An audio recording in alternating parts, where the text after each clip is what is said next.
Hello po sa ating lahat. Marami nga po ang excited sa part 37. Ito talaga ang kaganapan. So ano nga po yung kaganapan sa part 37? Malamang andyan na rin po yung kilig moments. Pero ako po'y nangangamba doon nga po sa upload ni Dr. Love. Kasi nga po, itong si VNC ay nagkasakit. So over fatigue po yan. Kailangan po imasahe yung katawan ni VNC. At marami ang nagsasabi na always nga daw pong naglalaba itong si VNC. Syempre siya po yung panganay po talaga siya po talaga yung aasahan ng kanyang magulang. So may washing naman, kahit may washing po di po talaga maiiwasan na mapapagod ka rin po kaya VNC, inom ng maraming tubig, kailangan yan ng katawan mo.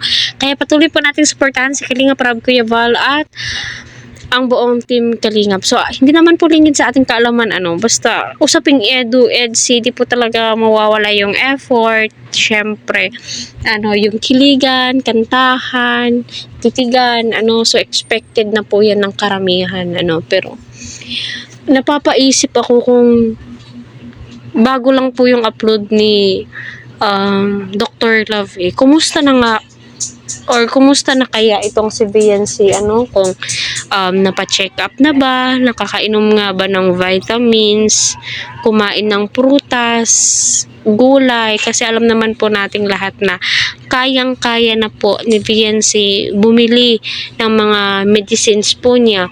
Pero para sa akin, hindi po dapat iinom si VNC ng mga medicines na hindi po nire-reseta ng doktor, kasi hindi po yan siya advisable. At hindi rin po pwedeng basta-basta na iinom si VNC ng vitamins na hindi po naaayon sa kanyang katawan.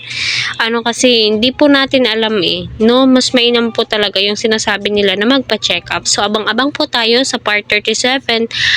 Kasi ako rin po nangangamba kung ano na nga ba yung update kay VNC. Kasi kita naman po natin sa mukha ni nanay na kahit siya ay nangangamba din po sa kanyang anak. Alam niyo naman po, panganay, at uso po ngayon yung dengue. Wag naman po sana.